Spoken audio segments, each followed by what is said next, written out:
Pangulong Aquino at Senador Antonio Trillanes kaugnay ito ng back-channel negotiations sa Pilipinas sa China tungkol sa agawan ng teritoryo sa West Philippine Sea. Trillanes told the Chinese that we cannot enforce our coastal protection. Yan ang pasabog ni Senate President Juan Ponce Enrile. Sabi ni Pinoy, he authorized Trillanes to go to China to negotiate. I really do not know what. 16 times, and after that, we lost Scarborough. Pagkatapos niyong mapanood ang video na ito, magkakaroon na po kayo ng malawak na kaalaman kung paano nakamkam ng China ang isa sa bahagi ng teritoryo ng Pilipinas doon sa West Philippine Sea. Si Duterte ay maka-China. Si Duterte ay binibenta na ang ating bansa. Puppet si Duterte ng China. Ibinenta ng Tatay Digong nyo ang West Philippine Sea. Mag-resign ka na, Duterte. Ganito ang mga banat na maririnig nyo sa maraming nagkukomento patungkol po sa West Philippine Sea. Dahil kapag pinag-usapan po ito, talaga nga namang sensitibo ito. At ang kaagad po na nakikita ay si President Duterte na sinasabing pinabayaan ang ilang bahagi ng West Philippine Sea na makamkam ng mga singkit. Mga sangkay, ito po ay part 2 ng topic na ito. Kaya kung hindi ka pa po nakakapanood ng part 1, nandyan lamang po yan sa ating channel. Paki-check na lamang po ang part 1 ng video na to. Nang sa ganun, mas maintindihan nyo kung paano po tumakbo ang istorya patungkol sa topic na ito. Nangyari po ang pagkamkam ng mga singkit o mga Chino sa isang parte ng ating teritoryo noong 2012, panahon po ng panunungkulan ni President Noynoy Aquino, na marahil hindi alam po yan ng marami, lalo-lalo na po yung mga estudyante ng ilan sa mga anti-government na universidad bago pa man po makuha ng China ang isa sa bahagi ng West Philippine Sea sa ating teritoryo, ay nagkaroon po ng isang napaka-sensitibong pangyayari. Ito po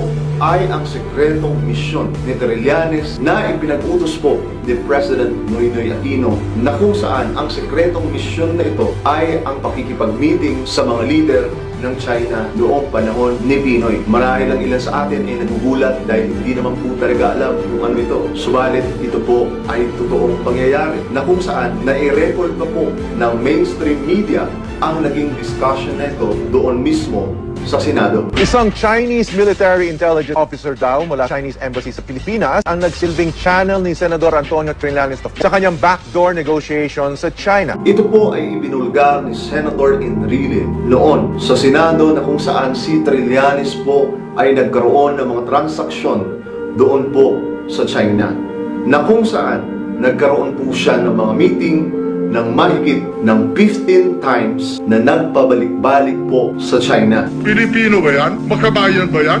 My God, what kind of a senator is this? Trillanes told the Chinese that we cannot enforce our coastal protection by the senator. Imagine talking to an enemy of a potential enemy of this country 16 times. What did he discuss with these people? Who initiated the discussion? Did he or did they? Nang ibinunyag po ni Senator Enrile ang impormasyong ito, dito na po nagalit si Senator Antonio Trillanes. Nasa unang banggaan pa lamang mga sangkay ay dito na nag-walk out si Trillanes dahil nga po, ayon sa kanya, ito na po ay sikretong misyon na ipinag-utos ng Pangulo ng Pilipinas na si Noynoy Aquino na makipagpulong sa Chinese government. Supposed to be a confidential matter. Pinusisa ni Enrile ang papel ni Trillanes sa isyu ng West Philippine Sea. Kaya nang mag-walkout Trillanes ay idinatali pa rin ni Enrile ang pinag-usapan ni Trillanes Ambassador Brady. Kahit pa paano mga sangkaya, tumagal po talaga ang sikretong ito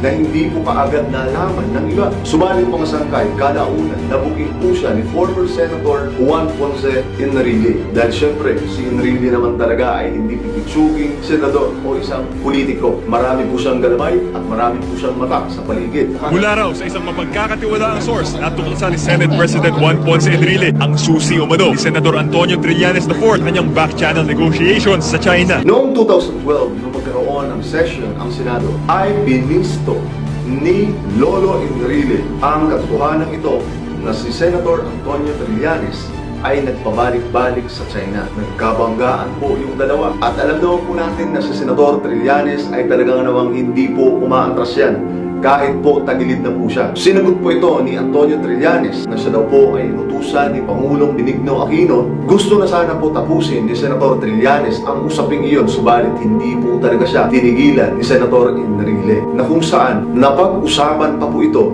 ng maraming beses na maging ang media ng Pilipinas talagang namang nakunan po ito ng maraming file. Napabalita ito sa mga pahayagan kung papaano nakipag-meeting si Senator Antonio Trillanes sa mga Chinese. Subalit mga sakay, dahil nga po nasa posisyon noon ang Yellow Party ay natural. Sila po ay talagang namang makapangyarihan. Ang isyong ito ay hindi na po agad pinansin. Binura po agad ng pamahalaang Noynoy Aquino. Maging ang mainstream media ay tinigil na rin po ang pagbabalita patungkol dito. At ang sumunod na eksena mga sangkay ay si Enrile ay ipinakulong dahil daw po sa PIDAC scam. At ang usaping ito patungkol po sa sekretong misyon ni Trillanes na ipinag-utos ni Noynoy Aquino ay hindi na po napag-usapan. At si Senator Enrile ay naipadlak na po sa kulungan. Sumuko si Senator Juan Ponce Enrile matapos ilabas ng Sandigan Bayan ang arrest warrant para sa makasong plunder at graft kaugnay ng pork barrel scam. Ang istorya po patungkol sa pagkamkam ng isa sa bahagi ng teritoryo ng Pilipinas ay napag-uusapan